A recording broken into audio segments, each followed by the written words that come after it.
Good morning, Hello. everyone. We're here with our mimosas today and welcoming you to another episode of Dose of Unity. I'm Capriana, if you don't remember from all of our other interactions, and I'm Diane. And today we're going to be talking about kind of toxic interactions, or the us versus them communication that we are all so familiar with these days. So without further ado, I will let my co-host Diane take it away. Okay, so I think we can all agree that it's just kind of crazy right now. Mm-hmm. I mean, it's trying to get accurate information, trying to have people actually listen and understand the whys behind stuff. So we're really here to talk about the true heart of unity, right? Mm-hmm. And so a lot of it does relate to communication breakdowns and challenges, and we've got our notes here too, as if you're seeing us look down. And so the other thing too is we're not experts. We're not like, oh, we know everything. We have done a lot of work in this space. We've listened to lots and lots of people, and understanding that everybody has a perspective. And if you have one situation on something, there's a million different angles as to how somebody can look at that. And so we're here to help people kind of understand that why behind the different perspectives. And so I'm going to kind of start out this part here, and then I want you to kind of take over with the highlighted notes that you have here. And so, America is great because we have our amazing freedoms. And I think sometimes people don't quite understand what that means. And it's a melting pot. And so that's a good thing in that we're accepting everybody. But at the same token, it's kind of tricky because you're trying to make sure everybody has what they need, in also taking into account like the different cultures and perspectives, the races, the gender, all that kind of stuff. So I'm just going to start a little history. Actually, my husband was when he's got this recited. It's so cute. He'll talk about this because I sing it. From the you'll all know this. Yep. You want to start singing? No, come on, you have no, a great voice. Thank you. No, but when I pulled up the document we were talking, I was like, I literally started singing it. So yeah, well, I really wish you would. You'll all sing along to this. Yeah, maybe. Well, you know what? Can you read this part? So the preamble. What is the preamble? Do we remember this? And so that's what we're kind of joke around. Saturday mornings or after school, there used to be a little show that a cartoon would come on, just like, I'm just a bill sitting at, whatever. So some of the younger people might not know this, but for, and I didn't realize that you still would remember this, but it was Schoolhouse Rock was like, Schoolhouse Rock. The thing. Look it up, Schoolhouse Rock, if you're trying to teach your kids some of that stuff. Anyway, do you want to read the preamble? Sure. Which is the introductory statement to our Constitution, just to get a little bit of an understanding of where it all started. Yeah, and we'll go into a little bit more depth about like kind of the goal of this particular set of words. So, we the people of the United States, in order to form a more perfect union, establish justice, ensure domestic tranquility, provide for the common defense, promote the general welfare, and secure the blessings of liberty to ourselves and our posterity, do ordain and establish this Constitution for the United States of America. Yeah, I mean, that sounds good, right? I mean, that sounds pretty cool. Some people listening might be like, oh, geez, they're going there. Oh, and that's not our goal here. It's the reason. So first of all, if you look at history, there's a reason all this was developed, the Constitution, in order to have everybody have equal opportunities and live freely, lots of that. And it also shows like it's an attempt to trying to do the right thing for everybody. Yeah. I mean, the founding for what we knew had, there's a time of oppression as far as where they came from and why they came here in general. And yes, there's a lot of atrocities that happened in coming here, and the whole manifest destiny idea of entitlement to this land and all that stuff. We understand there's a lot there to unpack, and we're not going to unpack that today. That's something that we would both encourage you to seek out for yourself, to learn about the various things that happened in founding our country. However, we're talking about the principle, the idea, because we think that that's important. So as far as the preamble goes, the goal of the preamble was to set the stage, like Diane said, for our Constitution, our freedoms, our rights. And it seeks to communicate the intentions of the founding fathers and the purpose of the Constitution. So it's an introduction to the highest law of the land, the Constitution. But the preamble in of itself isn't the law. It's really more of like an executive summary. For the Constitution, it means that our Constitution was written with the intent to guarantee justice, peace, security, and unity for those living under its reach now and into the future, posterity. So that's the goal of the Constitution. That's something that is very important when we're discussing unification in this country, is because these are our founding principles. This is what we want. And you can't have those freedoms without some sort of kind of shape, form. Otherwise, this would be anarchy, and that wasn't the goal either. Yeah, it's true. Yeah, we have to kind of figure out, okay, where can we have a starting point to all come together and agree on? They worked really, really hard on this. And again, it was a long, long time ago, a lot of other things going on. So we realized that this could bring us down a rabbit hole, and that's not why we're here. It was kind of to set that stage of kind of understanding the key point in glue that kind of can hold our country together, but talking about where divide happens and how the communication breaks down. And so let's discuss that a little bit. Where does the communications breakdown happen? All over the place. I think we're all very used to having a conversation with someone who it's just not happening the way you think it's going to happen, even if you go in with great intentions. Not all of us are confrontational, so it's not all of us are kind of have the skill to deal with these situations when it starts to devolve. They just kind of melt away. Yep, they're just like, okay, and maybe save it, but it's important. So by definition, a communication breakdown happens every time a communicator miscommunicates what they are really trying to say, and or the hearer misunderstands and misinterprets what's been communicated. So that's just kind of the definition blanket, what we're talking about. So it can be caused by a lot of things. The individual communicating doesn't know or have the full scope of an issue. So you're having two people who think they know something really well. One person might not, or both might not, and there's no way you're going to mesh there. The communicator is not ready to listen or actively discuss the issue, and that's just something we have to accept as human beings. You personally could be ready to talk about something or bring something up that other person might not be in that space, and you're not going to get through to them. The communicator or communicatee is using personal character attacks to supersede their lack of an empirical argument. I think we see this a lot right now. Oh my goodness. People who they're at a point where they don't have the full scope of the issue. They don't know. You're using facts. They're using anecdotal evidence. There's a feeling element to it. There's you're detached. It's a whole thing. So then we started with the character attacks or the personal attacks, and that's just when an argument is done. It's really time to drop it once it devolves into that sort of thing. And it's like you have to kind of think about their goal, right? Exactly. I mean, what is your goal? No, exactly, and I think that's why it's okay to walk away from discussions or debates or whatever arguments when that becomes what is happening, because it's just not productive. You're not going to go anywhere. It's just going to result in hurt. And that being said, leaning into anecdotal evidence only can be a breakdown for people, because you feel really strongly that your lived experience and your feelings are very persuasive and factual, and they mean a lot to you. The other person might not really care at all, or might have data that they're looking at because they don't have the lived experience, so they're looking at data, and you're not, again.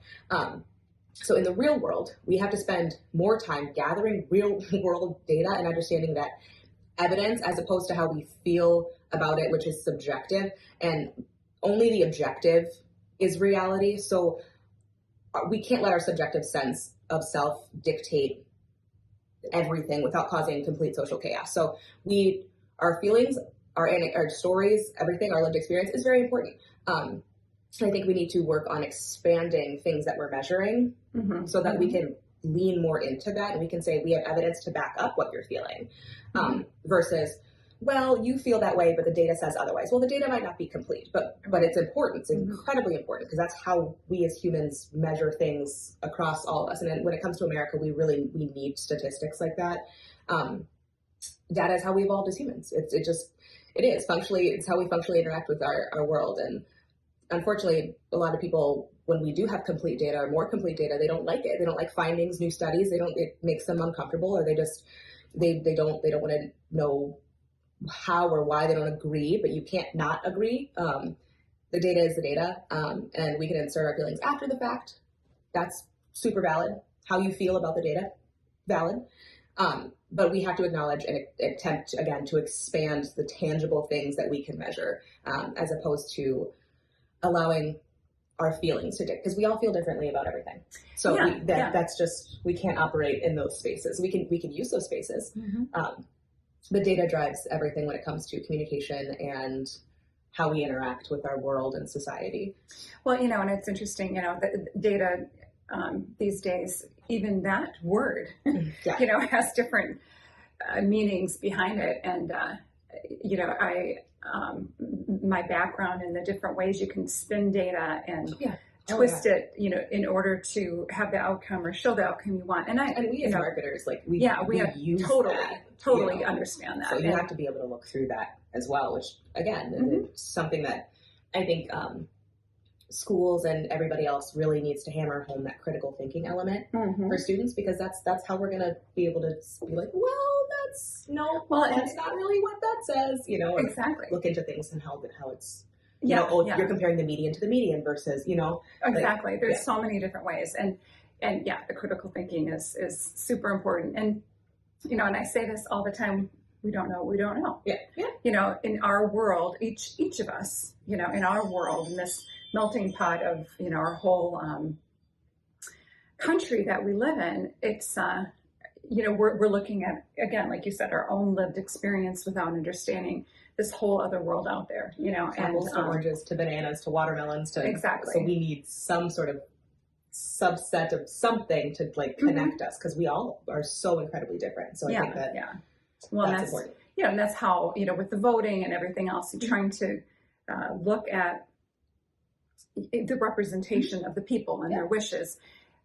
But at the same time, it's important for us to be educated, though, as we're voting, and make sure that we understand and really do our homework rather than just do something because we're told to by somebody, you know what I'm saying? So it's, again, to understand the whole picture. And I think that's the first part about communication and breaking down that divide.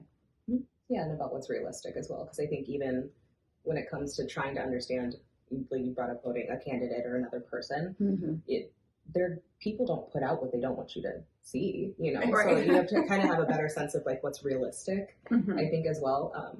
As a parent, when my husband and I talk about various things about our kids and that sort of thing, it's we understand that we want the world for them, of course, and we're going to set them up for as much success as we possibly can, but it's not realistic for me to say, okay, Reese, you're going to go to college at age 10 because I want you to be a boy genius. Right. That's just probably not the most, I would love for that to happen. Probably not going to happen. Probably not very realistic, but just those types of, those things, if a candidate says, I'm going to do this, you're like, other candidates in perpetuity have said that, and no one seems to be able to materialize it. So next, what else you got? Yeah. And I think that's the thing that we're finding too with the work that we've done is, who are you going to depend on? Trying to work together and help each other out and all of that. That's kind of another rabbit hole, I realize, but it all needs to be considered, when we're talking about the different communication and different perspectives. And so I'm going to ask you another question here. So in your opinion, and in your professional opinion as well, so how can we ensure all voices are heard and understood? And why is that important? I'm going to wait on the second part of that question. No, I think that's all you. So it seems like it's really, really difficult to do, and it can be difficult to materialize. Again, in the world of marketing, consistency can be hard, especially when social change is so chaotic and crazy right now. But the solution when it comes to communication or interacting with, I think it's simple. It's just stop talking and just listen, and don't listen with the intent to respond. Listen with the intent to relate and find common ground. So someone effective in debate, or just people who are good listeners, listen to their counterpart in a way that allows them to empathize, or at least like sympathize with the person that they're talking to. And I've spoken to many people that I absolutely disagree with, politically, religiously, otherwise. Like, we could not be more opposite. But through like our shared humanity, we've been able to see like where each other is coming from by finding a relational point that we can hang on to. So I might feel their premise is misguided, but we can all take higher ground by acknowledging where that premise is coming from, whether you agree with it or not. And I understand that there are some fundamental things that people think are absolutely, well, if you feel this way, you advocate for the murder of these people, or if you feel this way, you advocate for, and that might not be where that person's coming from. And I think that that's kind of the important thing when it comes to stop talking and just listen, and don't listen with like, you get these kind of wheels spinning while you're listening to somebody. Just listen to them. I assume good intent from most people, whether I agree with them or not. Most people I interact with, and they want good for other people. They just might want good for other people in a different way, or they have a different sense of what is good. But again, we live in a society where everybody's sense of morality and sense of everything is different for everybody. So we need to make sure that we're listening to find common ground, because that's the only way we're gonna come together. Listen with that, assuming that that person has good intent. And we certainly are familiar with, oh my goodness, with how it is with social media and the news, everything. It's all about ratings, it's all about clicks and all of that. So they're going to highlight the most extreme perspectives and the most extreme voices. And what we've learned with the work we've done is, we do, for the most part, all have good intentions and really want things to go well for everybody. And I'm not saying everybody's like that, obviously, but the majority of the people. Well, the majority of the people want good intent. Oh yeah, and most people are not the extreme, exactly, like at the extreme ends of things, which I think, because of our media, social media, it feels very much. Again, the point of this is us versus them. It feels very much like that. Whether you're left, right, Christian, not Christian, it doesn't matter. It feels like everyone's against you, because that's kind of what people are being fed. But that's just division. Most normal people, like if you go outside and touch grass more regularly, more people that you run into aren't just normal people who just want the world to be good, whether they want it for climate change reasons or they want it for no tax, whatever. People just want what's best for themselves and their reasonings. So you have to listen to those. Yeah. And I think that you're right.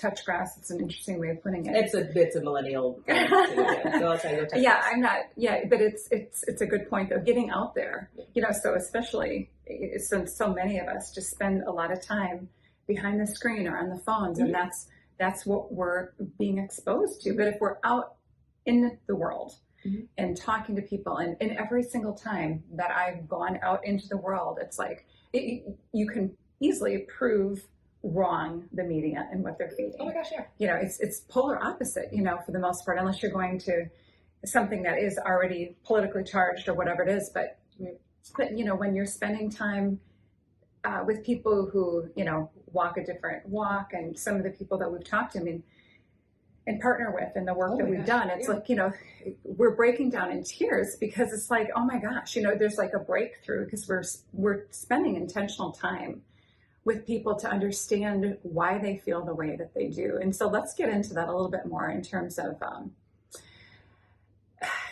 so a couple things, we talked a little bit about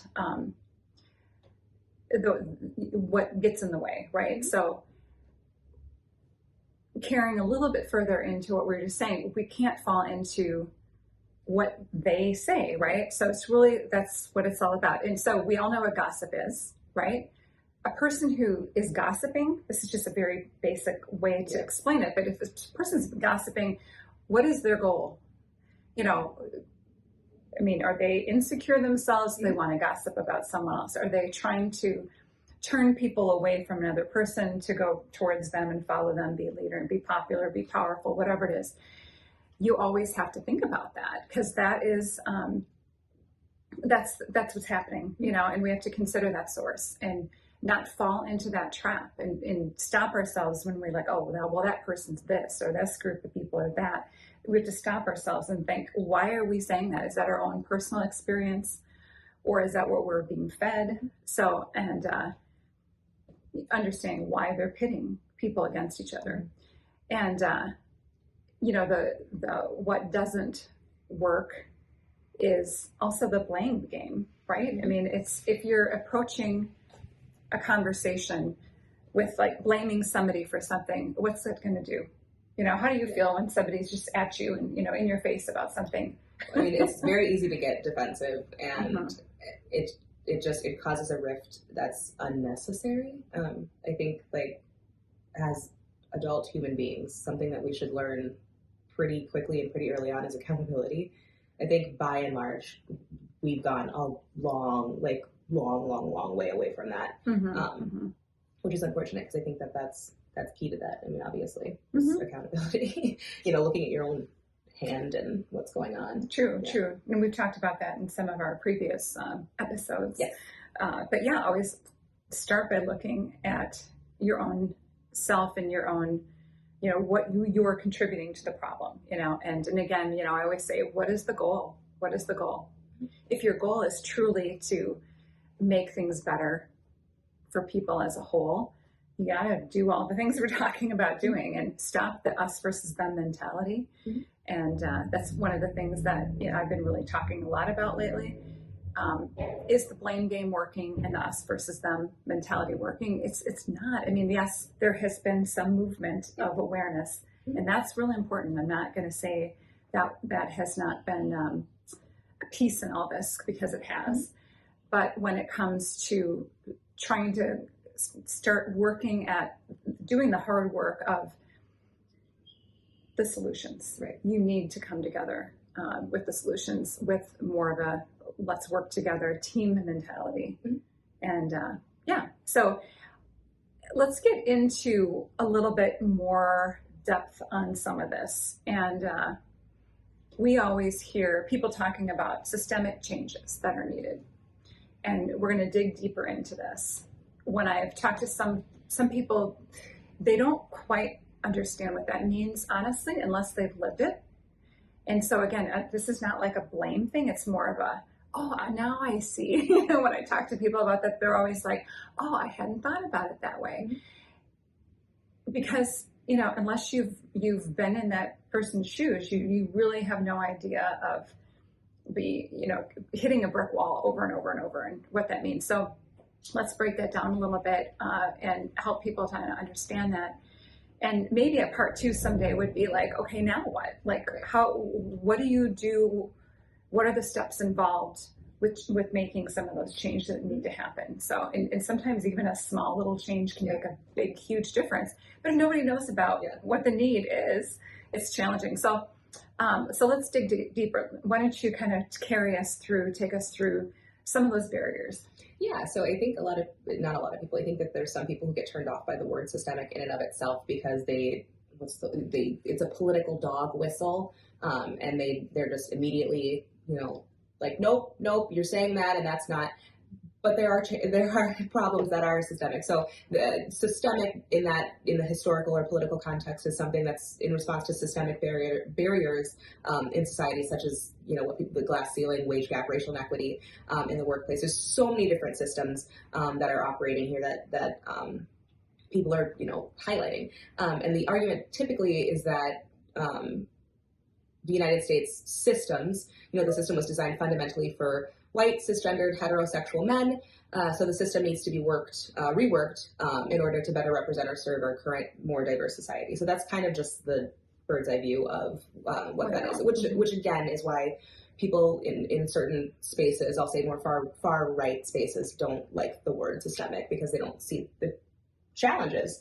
And same thing on both sides. There's just like a fundamental disconnect from people who are like us, who are like, no, there's actually things going on that we can fix, you know? So, and I think just jumping in real quick, you know, that whole blame thing, I want to acknowledge there's so many good men that are, you know, white men who try really hard to do all the right things, are really good people, and they're getting a bad rap right now. And I know from talking to many of them, you know, they're good people. And so it's very difficult for them to figure out how to look at this. And so my response to them is always just for now, just, continue to learn and listen, just to at least understand.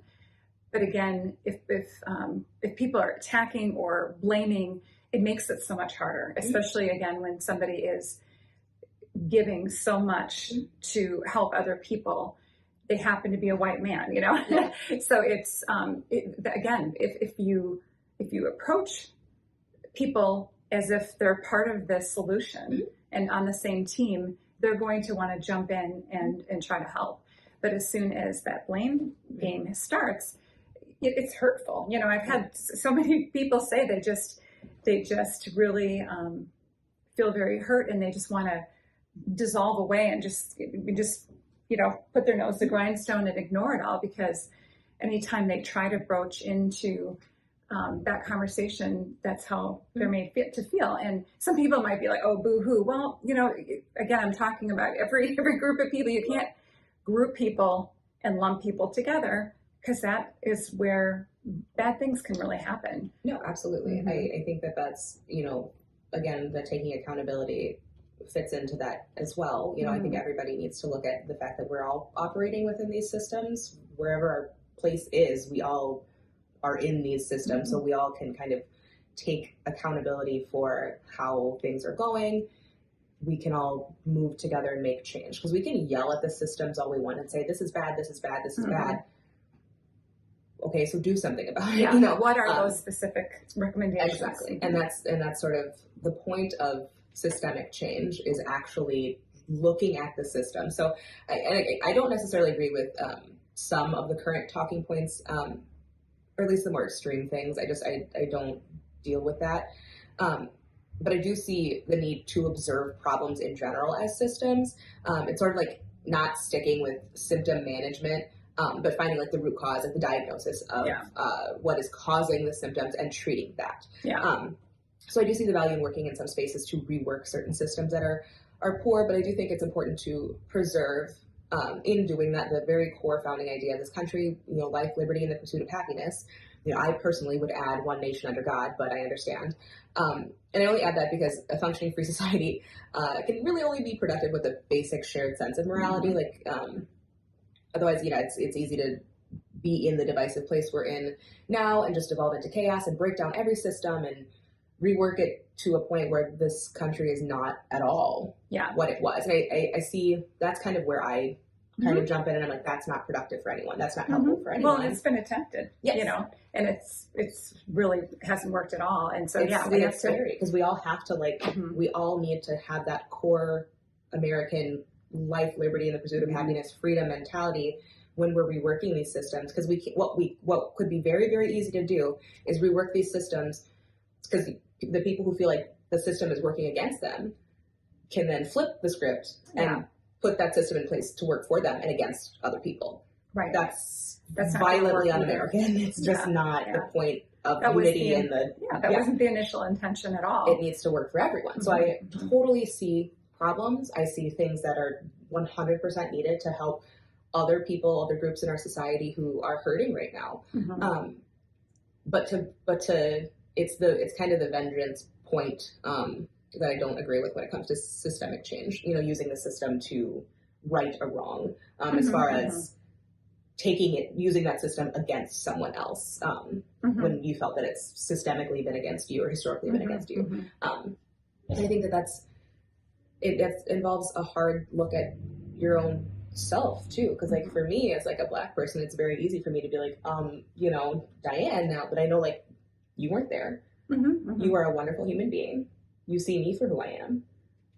I could not blame any one person for the wrongs that happened historically. I can't.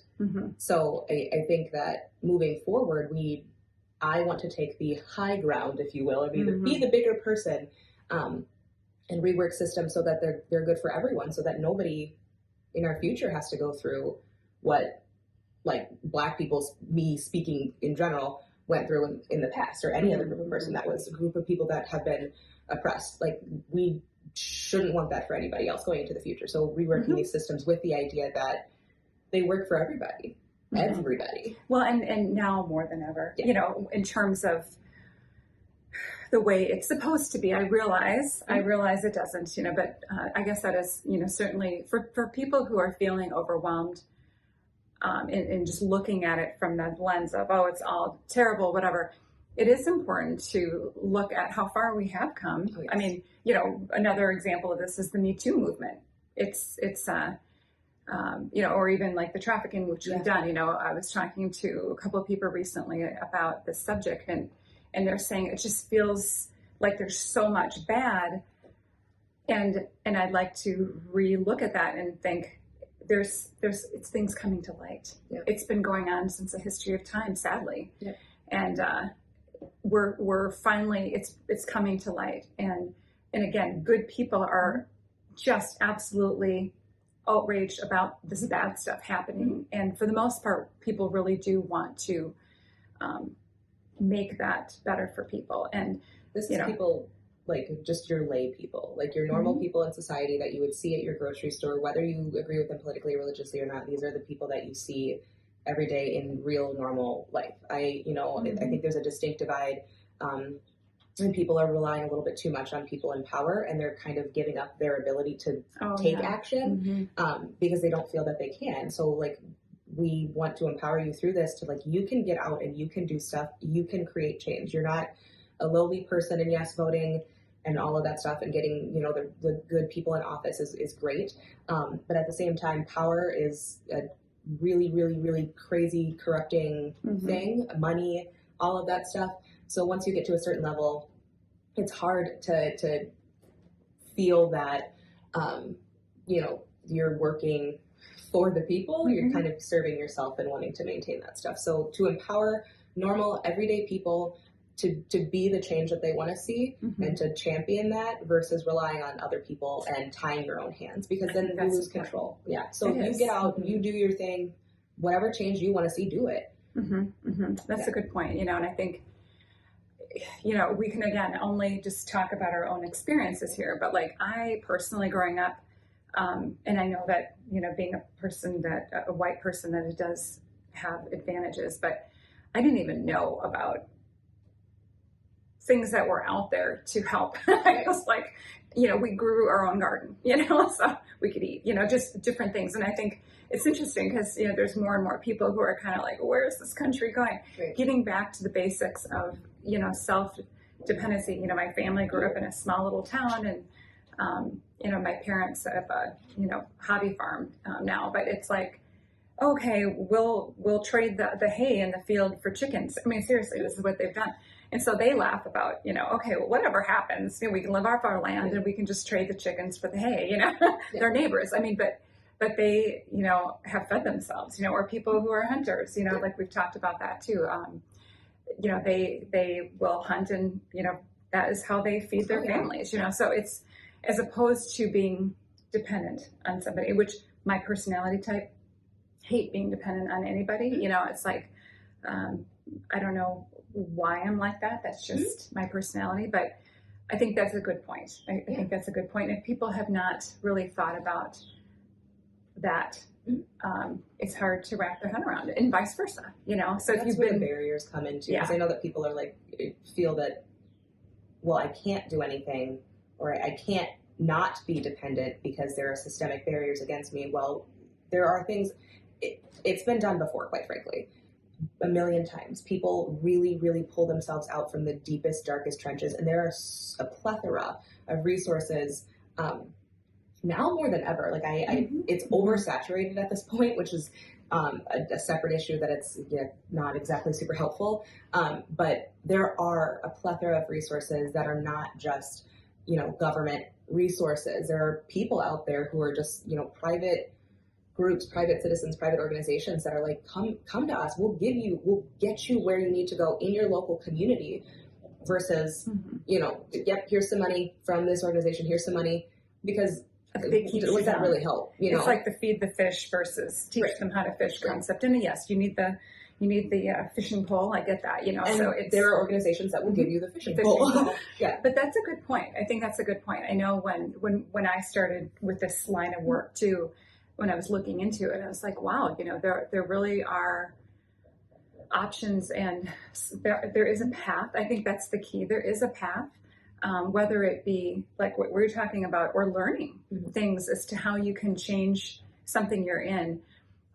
Those of us who are constantly learning and reading and research, you'll realize, and just talking to people, we've done a lot with mentoring too. If you truly have a sincere heart to learn, there are so many amazing people out there who want to help you figure that path out. And everyone I know who has gone through that path will all look back to say, these are the people who helped me along the way. And I don't care who they are. Not everyone's raised with just like a silver spoon. I mean, I know that's also something that's said, that's not true. There's a very, very, very small percent of people who've had that, as opposed to having to really change it. Like my family, everybody's generation, but I remember the stories of my grandma, and her mom died at childbirth, and they were from Italy, and they were very, very poor, the Depression, and then the father died. And so,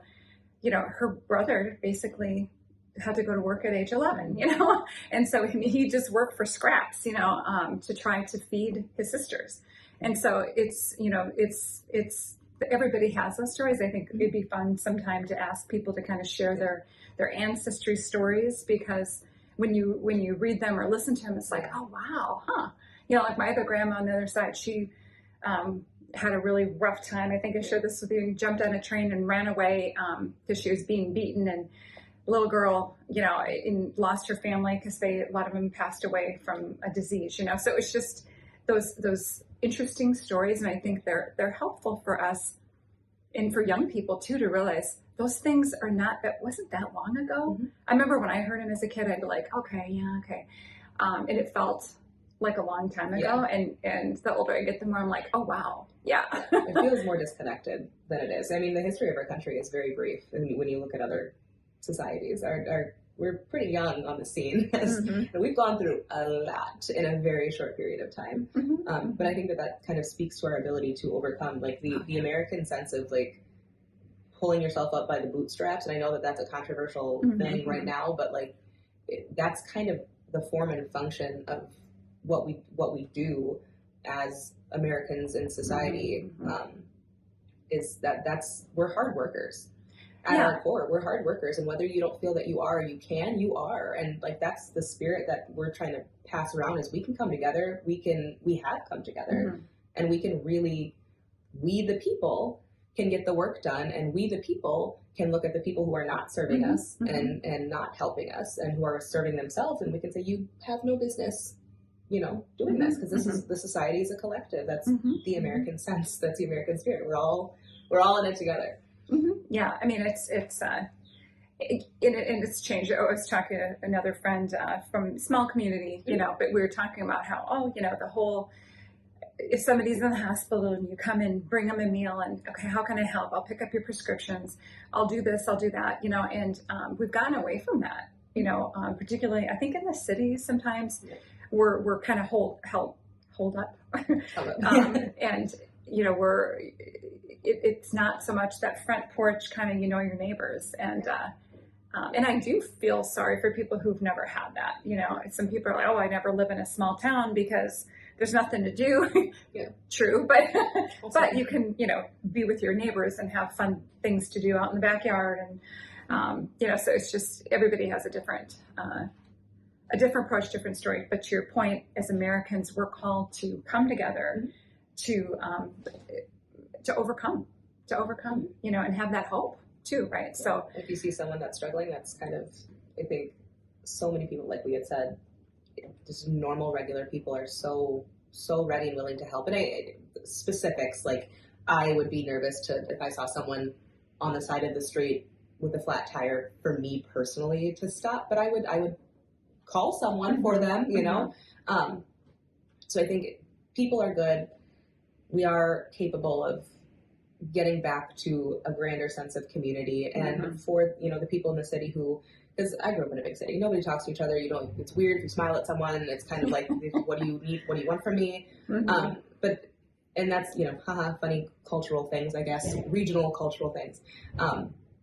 But speaking generally, I think we've kind of isolated ourselves as human beings, and we need to start extending more olive branches. I just think that, like, to take a hard look at our fellow human, and it's important to surround yourself with people who don't necessarily agree with you for that purpose, because then it makes it much easier to, again, see people's humanity. Yeah. I know every single time I've done that, it's like I sit and listen, ponder, call you sometimes, but it's like, you realize too, when you hear and spend time in someone's story, you get why they feel the way they do.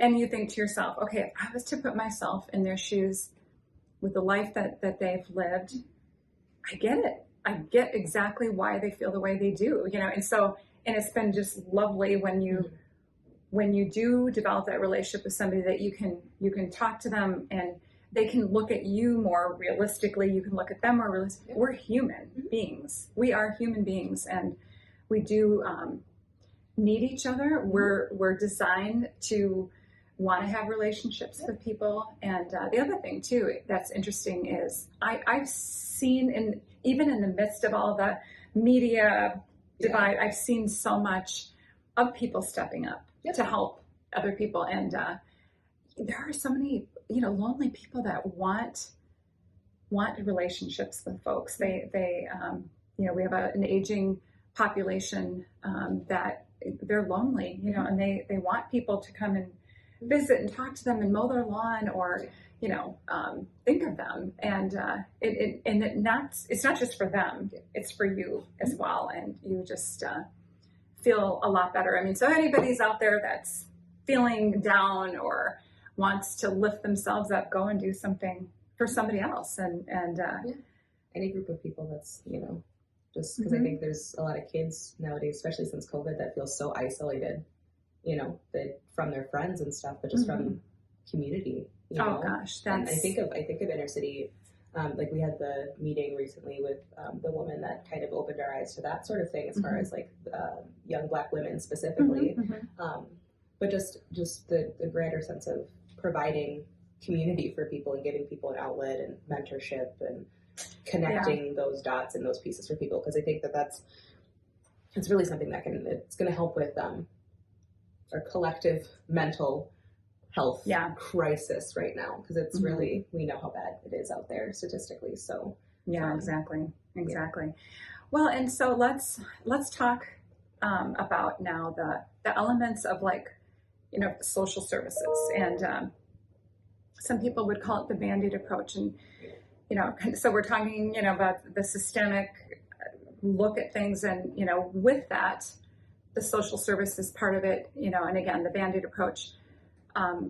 There are a lot of organizations, governmental organizations, involved with some challenges that people have in their life. And, one of the things in the research I've done too is it's interesting, because back before all of this, the churches were known for offering the charity to people and helping them. And it was relationship based, where they'd kind of take care of the whole shebang, and help them, but not just help, but also give them opportunities so they can continue and help themselves and go back and help the next person, and all of that. But so let's talk a little bit about the social services and the fragmented or Band-Aid approach. I want you to start with this, and I'll jump in later to some of the things that we've heard, and I've heard from some of the organizations that we've worked with. But what do you think? I mean, again, I think it has a lot to do with the symptom management versus diagnosis and treatment. I think we have a lot of resources, like I mentioned, an overwhelming amount of resources. And we have a general, broad sense of understanding on, like, what is needed and where. But I think that there's several different forces causing issues. I think the allocation of the resources is a huge problem. Throwing money at problems without changing methodology, I think is just the wildest thing to me, because it's like the definition of insanity. You do the same things and expect different outcomes. It's just not going to happen. So we need to figure out why and where we need to reallocate things so that it does happen. So for something that comes to mind with allocation is the defund the police thing. I don't think that when people hear that, it's triggering. I know, it's bad marketing. It's so triggering.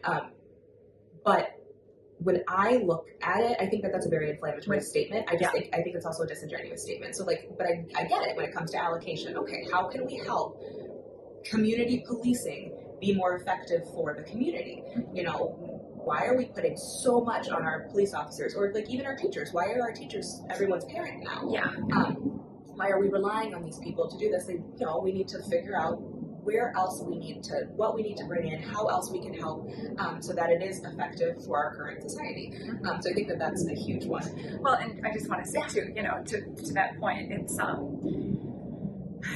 politically speaking, that's where we divide, right? I mean, that's a big area, and I get it. It's trying to. Some people can spin it to say, oh, these people don't care about the little person, or these people, they just want to do this or that. What we've learned with the work we've done is, again, most people do care. Most people want it to work, though, right? So it's, again, throwing money at something that's not working and just giving more and more money for something that's not working is not the answer. But again, going back to the root and listening to the people that you're helping. And I think that's the other part that I've seen a lot of. It's just in some of the focus groups that early on in the work that I've done, listening to the people that we're talking, a lot of the people that we're talking about supporting and helping and giving them opportunities have said, no one's asking me my opinion, and it's like, that's a problem because you can't just tell somebody, okay, this is what you're doing. They have in some cases, some people don't have any idea what bathing looks like, going back to the conversation we've had recently. Right. If it's almost like a different language. If you're supposed to, okay, fill out this form, do this, do that, and do the blah, blah, blah, blah, and you can't even drive to get someplace because you don't have transportation, or, these are those barrier examples, or you don't know that's happening to you, and that is a resource that you need. Exactly. And where are you going to learn that? And that's where I know from a governmental perspective, it's really complex. You have to dig to try to figure it out. And then once you figure it out, you have to jump through all these hoops. Again, we understand why there's hoops, but that is a barrier too. But going, into that. But my point in bringing this up again is just like what you said, the allocation and wanting to get to the root core. So keep going. Absolutely. I think a piece of that too with allocation is like you and I run into is awareness and education. Just big time. More and more and more and more. I don't think that there's enough. There's a lot of resources, but a lot of people don't know about those or that they need them because again, awareness. And they have to reach out to ask for help too. Right. That's kind of a side note. It's there are people who can, again, help you figure that path out, but you have to be willing to ask. And I think that is an issue. You don't know what you don't know. You don't know what you don't know. And, but it's kind of like starting somewhere, and that's intimidating. You don't know where to start. And, but if you at least let someone in and ask questions, that's a good starting point. But put yourself out there because there are people who will help you figure that path out. But okay, keep going. Okay, yes, we can go on like several side roads. We said we were going to go any rabbit holes. Okay, greed, period, I think is, a huge thing. We see a lot of stealing from the pot of certain people, and I am not okay with that at all. Every time I see like these like little things come out about, oh, so-and-so did this and so-and-so did that with this money, I'm like, nope, that's the worst travesty to me. If you're comfortable exploiting a group of people or people who are in need for your own, that doesn't sit well with me. So I think that that's unfortunately something that does go on way too much in American society. But again, that stems from the fact that we have a plethora of resources, so people feel entitled to those resources whether they actually need them or not, and I think that that's not okay. And that is, that not to go down a rabbit hole, but it's we do have a responsibility. Those people who have, like in the church, we have to tithe. Giving back. It's in my personal life, that has worked well. You have to be responsible with the money you have. So if you have people who are greedy and they want to keep all their money and not give to charity or whatever it is, it's not helping anybody, right? Or they are charities or social services themselves, and they're taking from that pot of money, which obviously we know in certain circumstances is just completely illegal. Oh, yeah.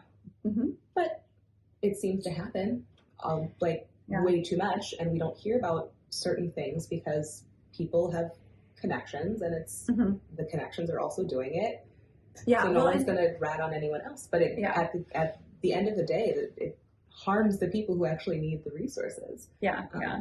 Well, and it's interesting too, because a lot of people feel justified to do whatever they're doing on all sorts of, all different angles, and it comes down to, again, that moral code of right and wrong, and but I hear that a lot. People feel justified to do certain things, but that's not, in the ultimate grand scheme of things, going to get you anywhere, and it doesn't feel good. So my background includes sales, for example, and that was earlier, in my career, and it's like, okay, you can have integrity and be honest about everything, and what goes around comes around, or if you are dishonest, it bites you in the butt eventually, so, and it doesn't feel good. You want to be able to sleep well at night and have, and understand that you are making the best choices you can. And so, nobody wants that burden. Yeah, exactly. We actually, human beings, we don't do well with that. And I think that anybody who would try and argue against that is just not being truthful, honestly. I think my last thing that I had was just too many cooks in the kitchen. I think there's way too many organizations and not enough streamlining of those organizations. I know that, like, for certain people going through different systems, it feels like the cycle's not complete for them. Right. So they start one place, and then, okay, there's a gap here, so they have to figure this out in order to get to this next step. And they just fall through that crack. Exactly. And I think there's a lot of what's the word, like duplicates. There's a lot of like redundancy when it comes to these resources. So I think we could do better about figuring out where those cracks are, where those gaps are, and bridging them. Somehow figuring out organizations, like how we can take this organization and this organization, bring them together so that people have some sort of path of progression, that they have marked things that they can do.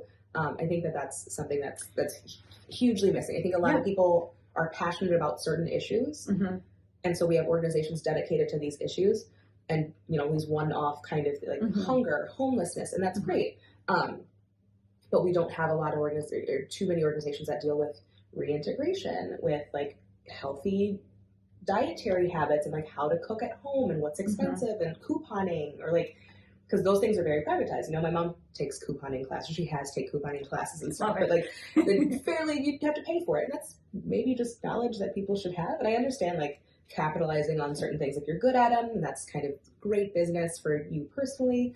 But I think those resources should exist too for people who don't have the funding to be able to pay for private classes for certain things, cooking classes, or just how basically to take care of themselves in that way. Because, by and large, I don't know if they have home ec in school anymore. I took it. I found it useful. Oh yeah, just your basic taxes, and that's the thing, like how to file your taxes. We keep saying the life skills, the taxes and stuff like that. There's a lot of organizations that work on these big problems, which is wonderful, but there's kind of little nuanced things that are very, very, very important to like a human being actually taking that help and then going home or wherever they need to go and doing it and applying it consistently. Again, the idea of, teaching someone how to fish instead of just, handing them the fish. Well, yeah, and you talked about the streamlining and, all the different organizations. I mean, there are so many nonprofits. And so with our history and our work, we try to encourage, when there's based on a certain issue, organizations that work in that same space to work together, share ideas with each other, possibly merge together. There's some that have done that. One example I can think of a few years ago was relating to mentoring. And we got all the organizations in a room to share about what they each do, where they're falling short, where they can pick up. So we were encouraging passing the baton. So if you have, this organization helping with young children, and then from there making sure that there's that baton that's passed, and with a transition in introducing them into the next age, category of supporting somebody. And to your point, if you have homelessness and housing, and I think there is more of that going around, going on in terms of working together, and that is just imperative. Yes. But again, to your point, the more you can do that, the more efficient it is, the better it is. It's going to be more successful. Yeah. Well, even just like things you don't think about. I've seen a lot of organizations, at least locally, popping up that have to do with reproductive health.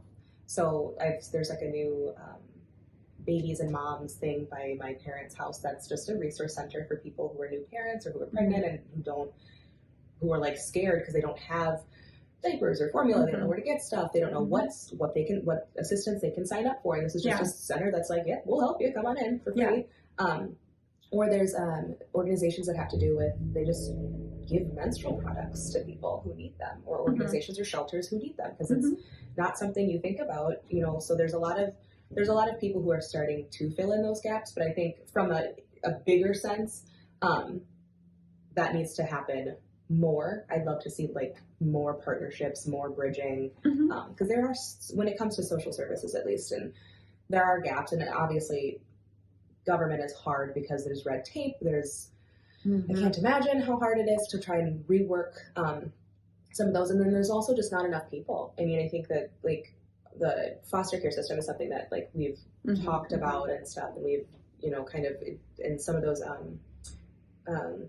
social workers, like their caseloads, it's so heavy, and I can't imagine how difficult it is and how hard it is to actually help or get to a kid that might really, really, really need help, because you have 60 other kids who are in the same situation. So that is so sad. Well, expanding those sorts of things, looking into reworking and prioritizing, I think too, is like a big thing. We need to figure out kind of where we need to start, because I think you have a lot of hands doing a lot of things, but if we can be like, okay, these are the things that are happening that are absolutely critical and should have been done yesterday.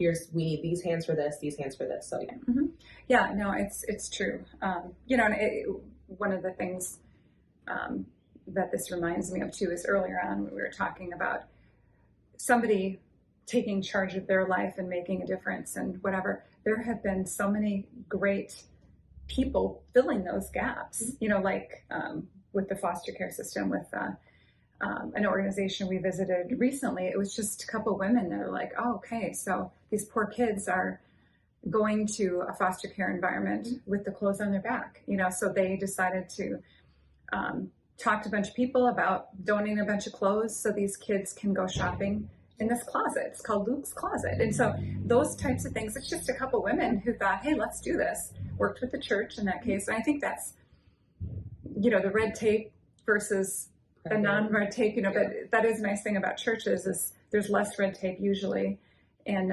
they're trying to do something that aligns with what they're trying to do, and so they can just do it. I think that's the important part of it, and I've seen that so much. And more private citizens being empowered. I think that's important, because like we were talking about social service.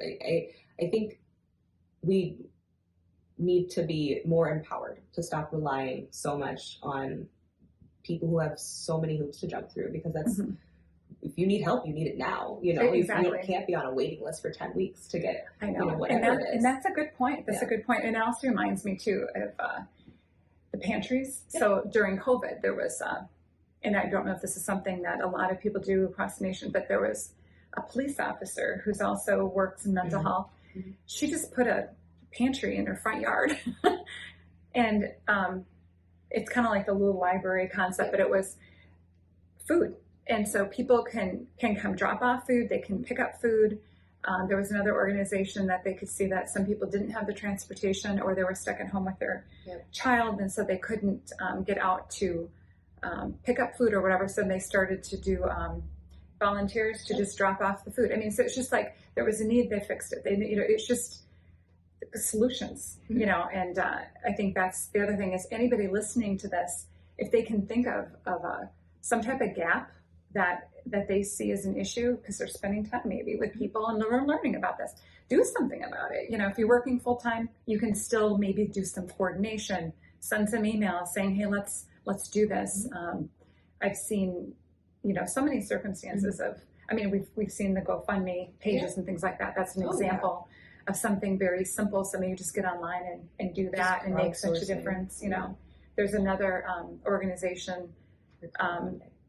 Sorry, I said crowdfunding, but yes, Yeah. this concept is very similar, like social crowdfunding. Yeah, exactly. And so, and there's another organization. I'm just throwing these out because maybe somebody like, oh yeah, but there's another woman, just a woman who knew of somebody who was going through a domestic abuse situation. She escaped from that situation with nothing, and she was trying to help, get the housing. But then she was telling everybody, hey, she needs a bed, she needs this, she needs that, and they had everything because people want to help if they're aware of it. Right, going back to the awareness. So there is a way that any one of us can make a difference if we just see a problem, try to research how we can solve it. Yeah, absolutely. Or even just passing an email along. Like if you know somebody who's like, oh, this person works here, just how about you get in contact with this person, see what's up there, because I know that you do a ton of that when it comes to connecting people. Like, okay, you have this need, let's figure out who in your circle might be able to help you, which is why I think going outside and getting involved in the community and talking to real people is good, because you never know who you're going to meet. And I think I've met so many just random incredible people who I now am connected with.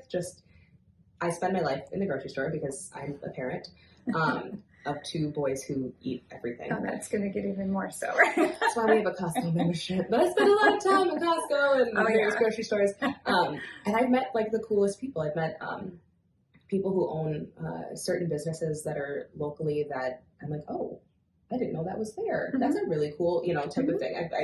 I've done that more times than I can count. So like going out and starting to connect with fellow people and kind of unlearning the common thought that everyone is out for themselves and everyone's out to get me, because that's more often than not the case. It's what people want us to think, obviously, because it keeps us docile, if you will, and keeps us giving other people power over what we can do to help ourselves in society. So I think we get out and we fight the man. It's kind of just like, we the people need to kind of we do it for ourselves now, because it's not happening, and there's so many people who really, really, really, really want to. And I'm one of those people.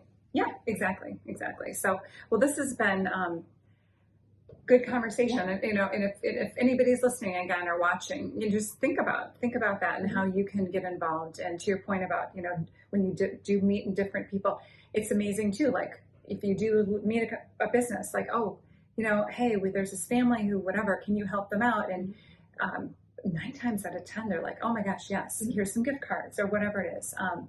But if there's that person who's willing to kind of go to bat for that person who doesn't have that opportunity, that's another way you can help out. So we'll probably do a part 2 maybe at some point. Go into more information. But if you have any comments, questions, concerns, if you have resources you want to share or gaps that you see that you want to share, drop it in the comments. Let us know, and I guess we'll catch you on the next one. Yeah, thank you so much. Thanks. All right, see ya.